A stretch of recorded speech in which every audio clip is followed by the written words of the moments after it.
Captain So-Young's hand shook as she watched the alien ships grow larger on her screen. 3 more days had passed since they first spotted the fleet. Now they were close enough to see details that made no sense. "Dr. Jinho, tell me what you see," So-Young said. Dr. Jinho stared at his instruments. His face was pale with shock. "Captain, these ships should not be able to exist. Look at this hull material."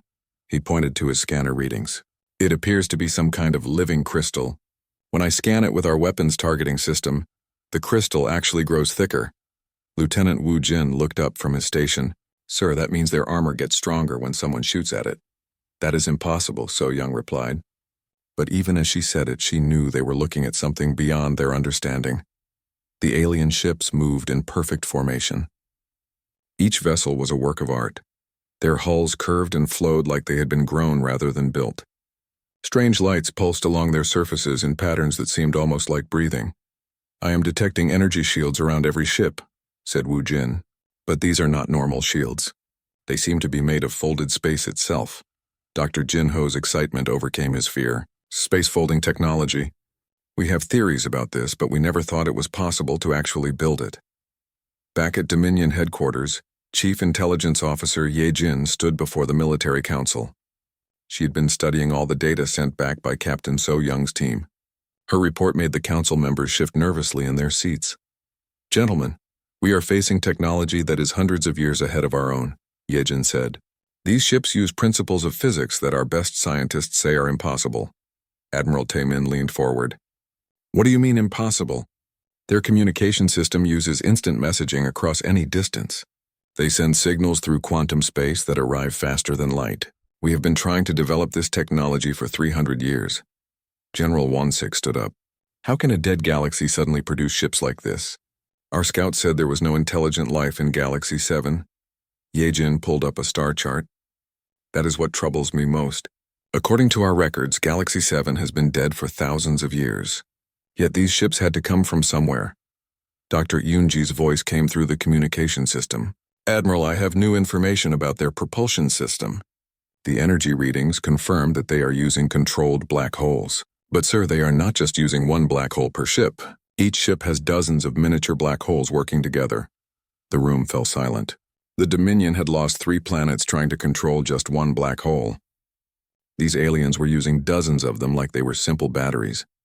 On the stellar dawn, Captain So-Young ordered her ship to move closer. Their stealth systems were working perfectly. The alien ship showed no sign that they detected the small Dominion vessel. "Lieutenant Wu Jin, can you break their communication codes?" So-Young asked. Wu Jin had been working on the alien signals for days. "I am trying, Captain, but this encryption is unlike anything I have ever seen. It uses mathematics that seem to change constantly." Dr. Jinho suddenly looked up from his station. "Captain, I just realized something terrible. Look at their ship designs." So-Young moved to his workstation. "What am I looking at?" "The basic shapes and patterns. I have seen them before in our military history files. These ships use design principles that look like very old Dominion warship styles." "That is impossible," So-Young replied. "Our ship designs are completely different. Not our current ships," Jinho explained. "I mean really old ships. From thousands of years ago. Before we developed our modern technology." Lieutenant Wu Jin joined their conversation.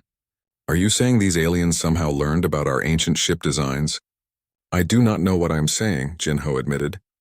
"But the similarities are too close to be coincidence." On the alien flagship, massive screens showed detailed images of Dominion space. The aliens had been scanning every planet, every space station, every ship in the Dominion's territory.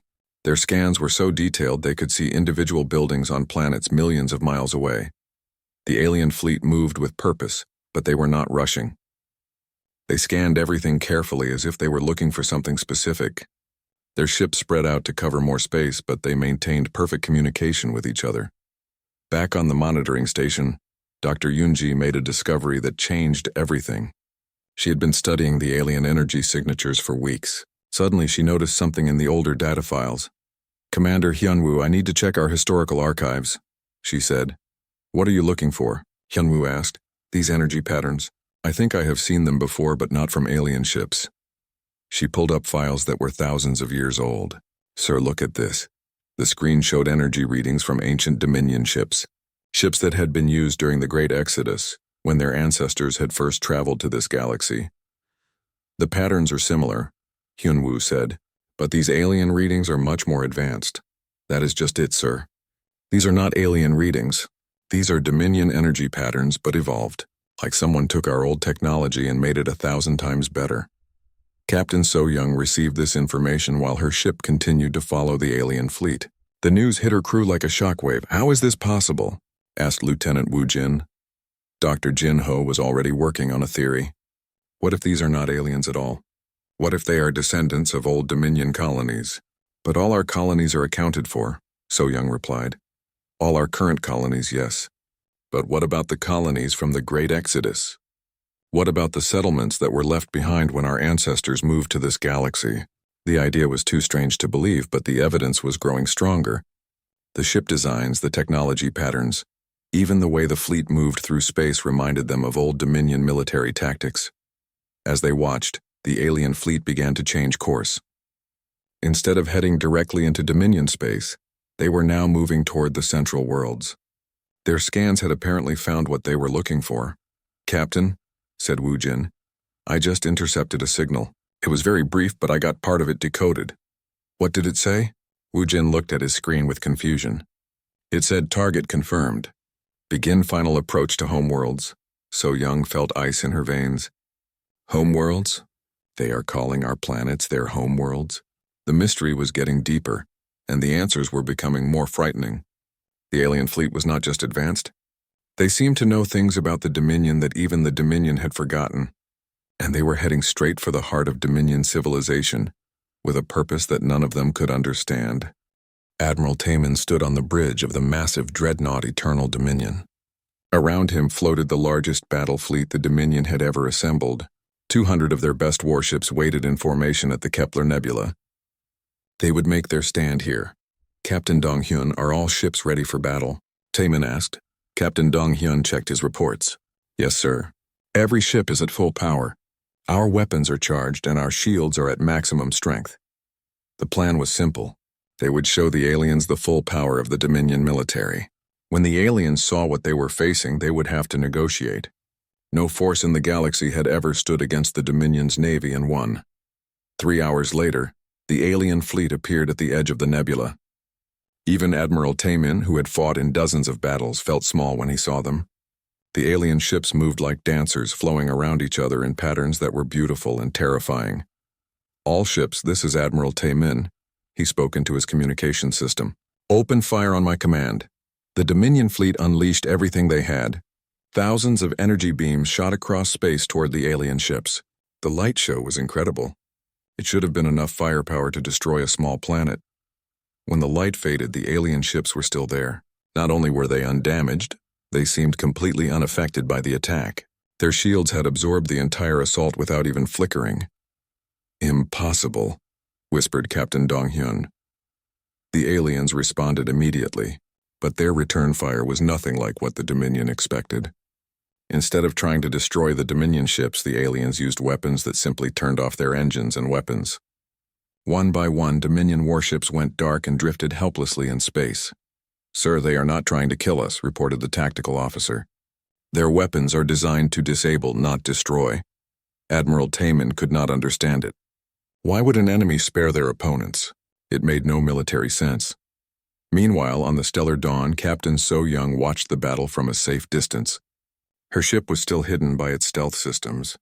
What she saw made her question everything she thought she knew about warfare. Dr. Jin Ho, are you recording all of this? She asked. Yes, Captain. And I am seeing something very strange.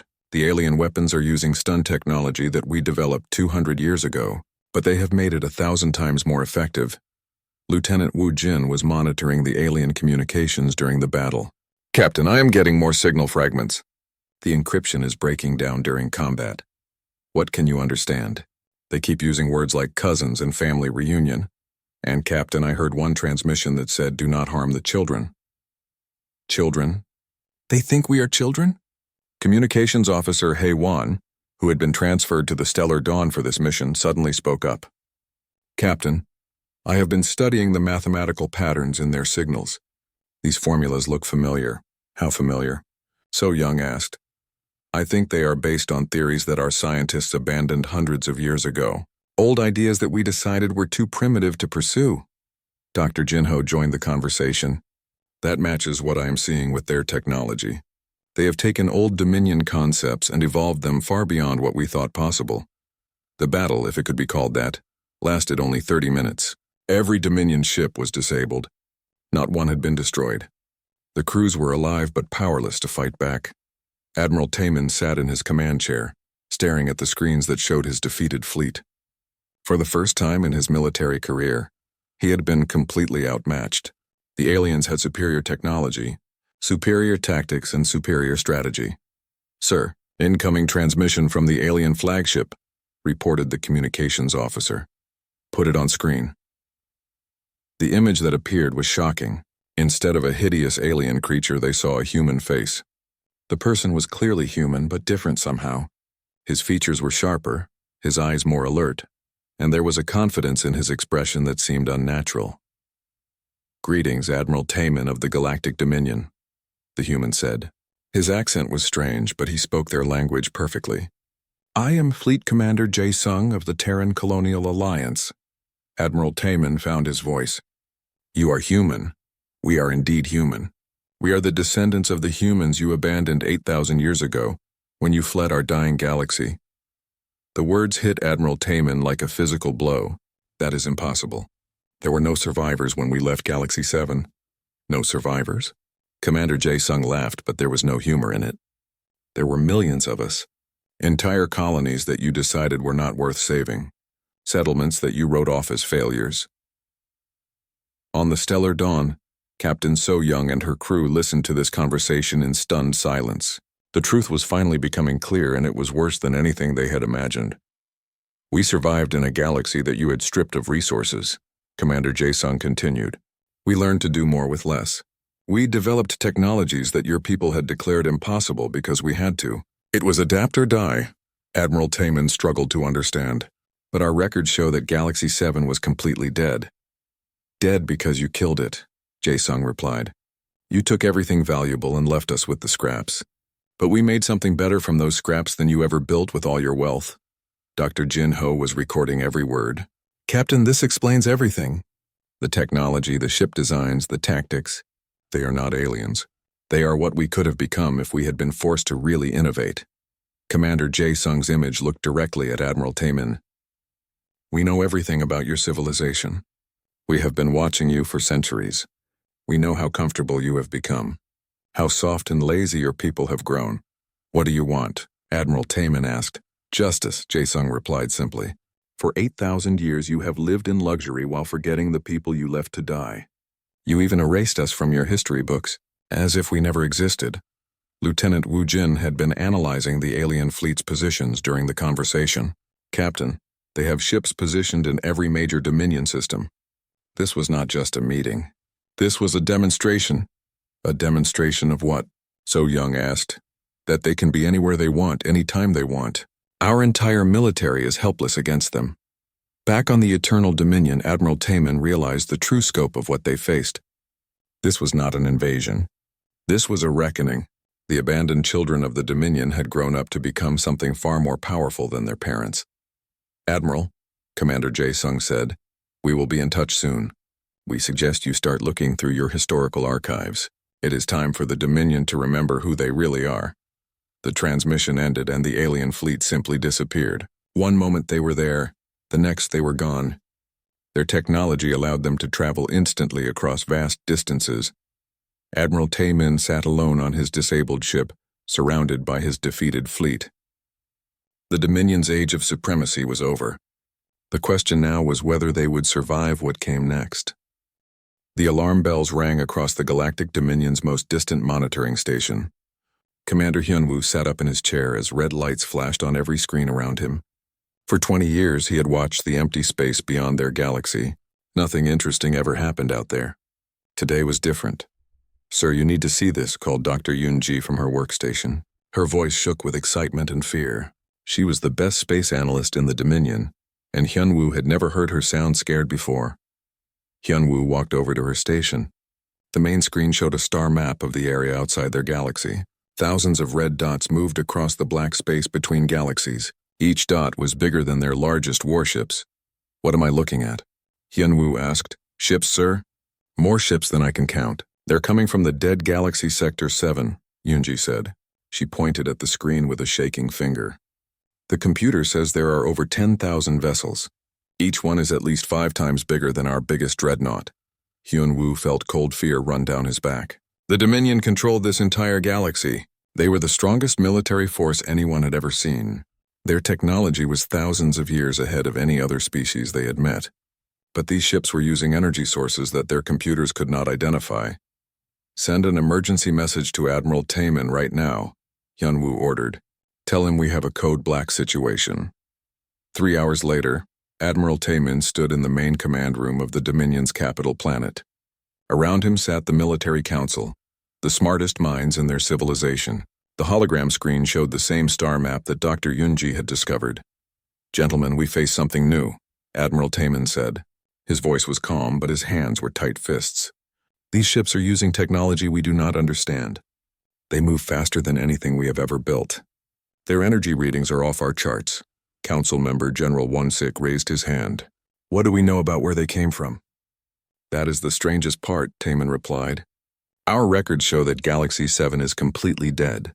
We sent scout ships there 500 years ago. They found only empty planets and dead stars. No life anywhere. Dr. Yoonji's voice came through the communication system from the monitoring station. Admiral, I have more information. The ships are not just big. They are using some kind of space-bending technology. They are moving through space in ways that should be impossible. The room fell silent. Space-bending technology was something the Dominion had only dreamed about. Their best scientists said it would take another 1,000 years to develop such power. How long until they reach our outer planets? Asked Admiral Taemin. At their current speed, about 2 weeks, sir, Dr. Yoonji replied. Admiral Taemin turned to the council. I want our best reconnaissance team sent out immediately. Captain So Young will lead the mission. Her ship is our fastest and most advanced stealth vessel. Captain So Young received her orders while her ship, the Stellar Dawn, was docked at the main fleet base. She was young for a captain, only 32 years old, but she was known for her smart thinking and brave actions. Her crew trusted her completely. Dr. Jin-ho, are you ready for a dangerous mission? So Young asked the ship's science officer. Dr. Jin-ho looked up from his computer. He studied alien life forms and was excited about meeting something completely new. More than ready, Captain. This could be the discovery of our lifetime. Lieutenant Woo Jin, the ship's tactical officer, was less excited. Captain, if these ships are as powerful as the reports say, we might not come back from this mission. That is a risk we have to take, So Young replied. The entire galaxy depends on what we learn out there. The Stellar Dawn left the fleet base 12 hours later. It was the most advanced ship in the Dominion Navy. Its stealth systems could hide it from almost any sensor. Its speed was unmatched by any other vessel. If anyone could get close to the mysterious fleet and survive, it was So Young and her crew. As they traveled toward the edge of their galaxy, Dr. Jin-ho studied all the data they had about the approaching ships.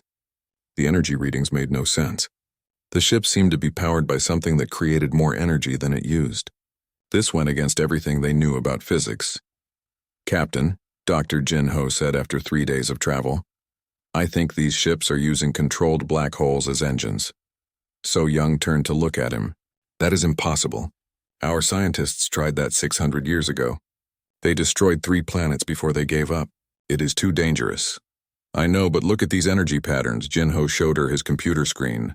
The only thing that could create this much power in such a controlled way would be miniature black holes. Lieutenant Woo Jin joined their conversation. If they can control black holes, what else can they do? Their weapons could destroy entire star systems. 2 days later, they reached the edge of their galaxy. The mysterious fleet was still 1 day away, but they could already see them on their long-range sensors. The ships were unlike anything in the Dominion's databases.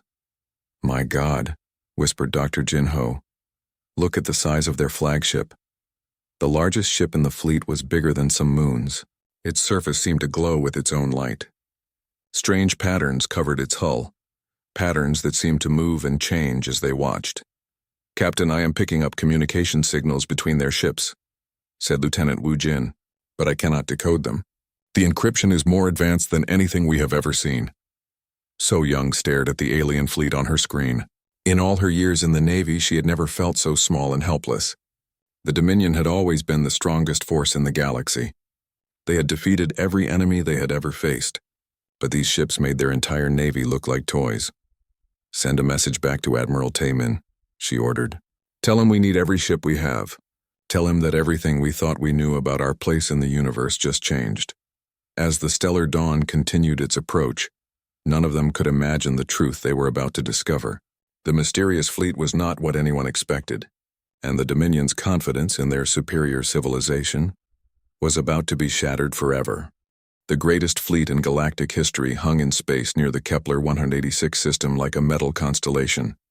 10,000 ships from 12 different species formed perfect battle lines that stretched across millions of kilometers.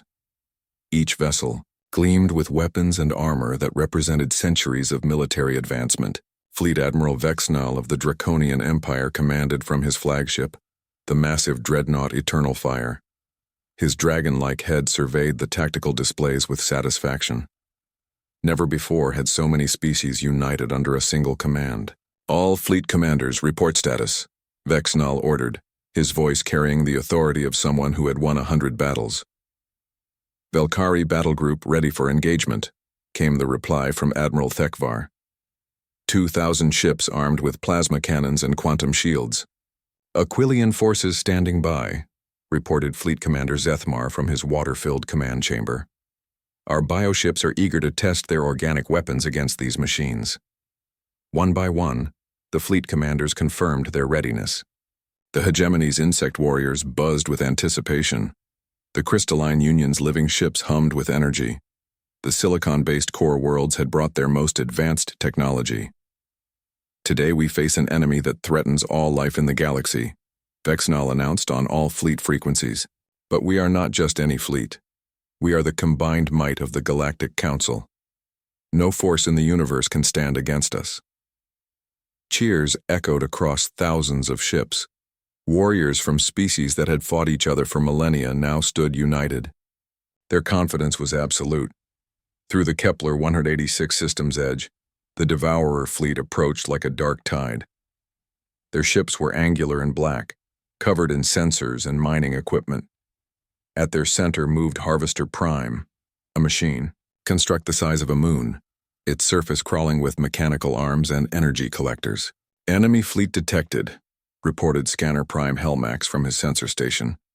"Approximately 3,000 vessels.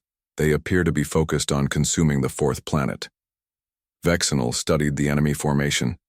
The Devourers moved in perfect, geometric patterns, each ship precisely positioned for maximum efficiency. Just as our intelligence predicted, machines think in predictable ways. "Signal all ships. Advance to attack formation." The Council fleet moved forward like a wave of metal and energy. Traditional battle doctrine called for capital ships to engage the enemy's main force while fighters and cruisers attacked from the flanks. It was a strategy that had won wars for thousands of years. Aboard the Earth observation post hidden in the asteroid belt, Communications Officer Yuri Song watched the approaching battle through intercepted transmissions. Her hidden sensors could detect both fleets without being seen. "Admiral Kim, you need to see this," she transmitted to Luna Base. "The Council is about to engage the Devourers. Their formation is traditional." Admiral Dae-ho Kim's voice crackled through the secure channel. "Traditional how?" "Line of battle. Capital ships in front, support vessels behind. They're fighting like this is the old days." "And the Devourers?" Yuri checked her readings. "Still consuming the planet. They don't seem concerned about the approaching fleet at all." The battle began exactly as Fleet Admiral Vexnal expected. His dreadnoughts opened fire with massive energy cannons that could destroy cities. Thousands of plasma bolts and particle beams lanced across space toward the Devourer fleet. "Direct hits across their front line," reported Weapons Officer Colthex. "Multiple enemy vessels showing damage." But then something impossible happened. The damaged Devourer ships began to change. Their hulls shifted and reformed. Damaged sections were absorbed and rebuilt. Within minutes, they looked exactly as they had before the attack. "How is that possible?" Vexnall demanded. Scanner Prime Helmax's voice carried confusion and growing fear. Admiral, their ships are adapting. The damage points are being reinforced. They're becoming immune to our weapons. The Devourer counterattack came without warning. Instead of returning fire with similar weapons, they launched something completely different. Swarms of tiny machines that moved like living things. The mechanical insects swarmed over the Council ships, eating through armor and shields like acid. "Point defense systems fire," ordered Captain Nelvara of the Velkari cruiser Storm of Justice. But the tiny machines were too small, too fast, and too numerous. They covered her ship like a metallic plague. Within minutes, the Storm of Justice went dark. Then the cruiser next to it. Then an entire squadron of destroyers. "All ships retreat to secondary positions," Vexnall commanded, but the Devourers were already adapting to their retreat pattern. Machine ships moved to cut off escape routes with perfect coordination. Yuri Song watched in horror as the Council's perfect battle formation collapsed into chaos. "Admiral, they've lost over 1,000 ships in the first hour. The Devourers are learning from every attack." The retreat became a rout. Species that had fought together moments before now blamed each other for the disaster. Velkari ships accused Aquilian forces of cowardice when the bioships pulled back to regroup. Draconian Empire vessels demanded support that other fleets couldn't provide. "This is War Marshal Kexithul to all ships," came a transmission from the Hegemony's command vessel. "The enemy is using adaptive technology beyond our understanding. We must fall back and reassess." "Fall back?" roared Admiral Thekvar. "The Velkari Empire does not retreat." "Then the Velkari Empire will be destroyed," Kexithul replied coldly. "Look at your casualties." The argument continued across open channels while Devourer forces pressed their advantage. The machines had learned to counter every weapon, every tactic, every strategy the Council used. Their adaptation was perfect and instantaneous. Captain Sujin Yang, monitoring from her hidden position in the Soul's Pride, shook her head in disbelief. They're fighting like machines against machines. No creativity, no unpredictability. Her tactical officer, Lieutenant Wu Jin Nam, studied the battle data. The Devourers adapt to logical responses, but the Council is being completely logical. Line formations, predictable flanking maneuvers, textbook tactics. Human tactics would confuse them, Sujin observed. But the Council doesn't think like humans. By the end of the day, the greatest fleet in galactic history had been reduced to scattered survivors limping away from the battlefield. 3,000 ships had been destroyed or captured. The survivors carried news that would terrify every world in the galaxy. Fleet Admiral Vexnall sat in his damaged command center, staring at casualty reports that seemed impossible. Half his fleet was gone. The Devourers had barely taken any permanent damage. "How do we fight an enemy that learns from every attack?" asked his aide, Commander Yilseth. "I don't know," Vexnall admitted. "They counter everything we do. It's like they can see our tactics before we use them." On the Hegemony flagship, War Marshal Kexithul faced his own crisis of confidence. "Send word to all Council worlds," he ordered. "Tell them the truth. Our conventional forces are insufficient. We need new strategies, new weapons, new ways of thinking." "What if there are no new ways?" asked his intelligence officer. Kexithul didn't answer. He was beginning to suspect that the galaxy's greatest military minds might not be enough to win this war. Unknown to the Council leaders, the Devourers were already sending scout probes toward new targets. Their mechanical intelligence had analyzed the galaxy's military capabilities and found them wanting. The expansion could continue as planned. But deep in space, invisible to any scanner, human ships watched and learned. While the Council fought like they always had, humanity was preparing to fight like nobody ever had. Admiral Daeho Kim received Yuri Song's final report with grim satisfaction. The Council's traditional tactics failed completely? Total disaster, sir. The Devourers adapted to everything they tried. Good, Daeho said quietly.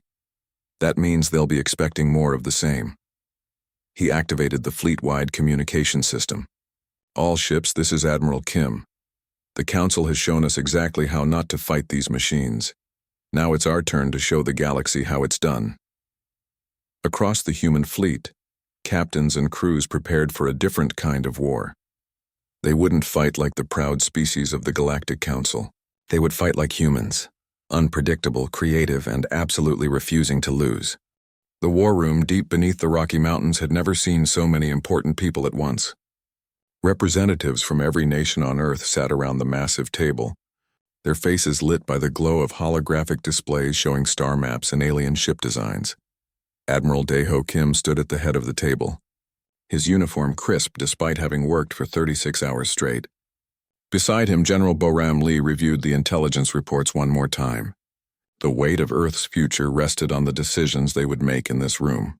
"Ladies and gentlemen," Daeho began, "the galaxy is at war. We were not invited to participate, but that doesn't mean we can ignore what's happening out there." The president of the European Federation leaned forward. "Admiral, with respect, these council species have technology centuries ahead of ours. What can we possibly do that they cannot?" "That's exactly the question we need to answer," General Boram replied. "Dr. Minho Choi has been working on some interesting projects." "Doctor?" Dr. Minho Choi rose from his seat. He was a small man with thick glasses, but his mind contained some of humanity's most dangerous secrets. "For the past 10 years, we've been developing weapons and technology based on one simple principle. We're the newcomers. We think differently." He activated a holographic display showing a sleek torpedo. "This is a quantum torpedo. While alien shields are designed to stop energy weapons and solid projectiles, these torpedoes exist in multiple quantum states simultaneously. They phase through shields as if they weren't there." Murmurs of amazement filled the room. The Chinese premier asked, "How many do we have?" 2,000 with production facilities capable of making 50 more per day, Minho answered. "But that's not our most important advantage." The display changed to show a dark, angular ship. "This is the prototype stealth destroyer Soul's Pride. Our scientists discovered something the Council species never considered: quantum stealth fields. We can make our ships completely invisible to their sensors." Captain Sujin Yang stepped forward. She was young for a starship captain, but her test flights of the Soul's Pride had proven her skills beyond doubt. "The stealth field doesn't just hide us from sensors. It hides us from reality itself. We can move through space without leaving any trace we were ever there." "The aliens fight wars like they always have," added her tactical officer, Lieutenant Wu Jin Nam. "Big fleets, massive firepower, honor duels between capital ships. They think like generals from 1,000 years ago. But we think like guerrilla fighters," Sujin continued. "Hit hard, hit fast, disappear before they know what happened." Dr. Minho activated another display. "We've also developed electromagnetic pulse cannons. One shot can disable an entire alien battleship without destroying it. We capture their technology instead of turning it into scrap metal." The room buzzed with excitement, but the Russian president raised a concern. "This all sounds impressive, but how many ships do we have?" "The Council species field thousands of vessels each." General Boram smiled grimly. "That's where human creativity comes in. Show them, Engineer Kang." So young Kang was covered in grease and looked like she hadn't slept in days, but her eyes blazed with the fire of someone who loved solving impossible problems. "We're not building a traditional fleet. We're converting everything that can fly." She showed images of mining ships bristling with missile launchers. Asteroid miners become missile platforms. Cargo haulers become troop transports. Even civilian passenger ships can carry quantum torpedoes. "Every human ship in space is being quietly retrofitted," General Boram explained. "The aliens see numbers. We see potential. A mining ship doesn't look dangerous, but it can carry enough firepower to destroy a cruiser." Intelligence Officer Jae-Sung Ryu activated his own display showing star charts dotted with red markers. "We've been watching the Devourers for weeks now. They're machines, which means they think in patterns. Predictable patterns." "What kind of patterns?" asked the African Union representative. "They always consume planets in the same order, furthest from the star to closest. They always approach from the system's north pole. They always leave scouts in conquered systems for exactly 72 hours before moving the main fleet." Lieutenant Wu Jin nodded enthusiastically. "Machines are logical, but logic can be exploited. They'll never expect attacks that don't make logical sense." Captain Sujin pulled up tactical displays. "The Council species will fight them head-on, fleet against fleet. It's how they've always fought wars. But we're going to hit their supply lines, their resource-gathering operations, their communication networks. While the council fights the front door, added Jae-sung, we'll sneak in through the windows. Admiral Daeho looked around the room at the assembled leaders of Earth. I won't lie to you. This is dangerous. We're talking about taking our entire space fleet into enemy territory to fight machines that consume stars. But if we don't act, General Boram continued, the Devourers will eventually reach Earth, and by then the Council fleets may be destroyed. We'll face them alone, with no element of surprise. The Japanese Prime Minister asked the question everyone was thinking. What are our chances? Dr. Minho Choi adjusted his glasses. Mathematically, very low. But mathematics doesn't account for human stubbornness. Or human ingenuity, added So Young Kang. The aliens have better technology, but we have something they don't. Desperation. When humans fight with their backs against the wall, we do impossible things. Tai Hyun, Earth's Minister of Defense, stood up slowly. He was an old man who had seen humanity's first steps into space and now faced its greatest challenge. I've read the intelligence reports. I've studied the alien transmissions. The Council species think we're children playing with toys we don't understand. He paused, looking at each person in the room. Maybe it's time to show them what children can do when nobody's watching. The vote was unanimous. Operation Thunderstrike was approved. Over the next month, humanity mobilized in complete secrecy. Shipyards worked around the clock, hidden from alien sensors by the same stealth technology that protected the soul's pride. Mining stations became weapons factories. Civilian freighters disappeared into hidden bases to be fitted with armor and guns. Captain Soo-Jin Yang led training missions throughout the solar system, teaching human pilots how to fight against technology beyond their understanding. Her wingman, Mi-young Kwon, developed new fighter tactics based on human reflexes rather than computer calculations. Machines think fast, Mi-young explained to her squadron, but they think in straight lines. Humans think in curves, loops, and crazy spirals. Use that. Intelligence flowed in from Jae-sung Ryu's hidden observation posts. Devourer fleet movements, council battle plans, alien technology specifications. Knowledge was humanity's greatest weapon. As the secret fleet assembled, word spread quietly through Earth's military. They were going to war against machines that ate stars, armed with experimental weapons, flying ships held together with determination and human engineering. Most species would have been terrified. Humans just started making lists of targets. Admiral Daeho Kim stood on the bridge of the newly completed flagship Gangnam Victory, watching the assembled fleet through the view screen. 200 ships hung in space, invisible to any scanner the aliens possessed. It wasn't a large fleet by galactic standards, but it was humanity's fleet, and they were about to remind the galaxy that sometimes the most dangerous opponent is the one you never see coming. Ships report ready for jump, reported Communications Officer Yuri. Song, signal the fleet, Admiral Daeho ordered. Operation Thunderstrike is now active. Let's go show these machines what humans do best. The fleet vanished into faster-than-light travel, leaving no trace they had ever existed. The galaxy was about to discover that counting out humanity was a very big mistake.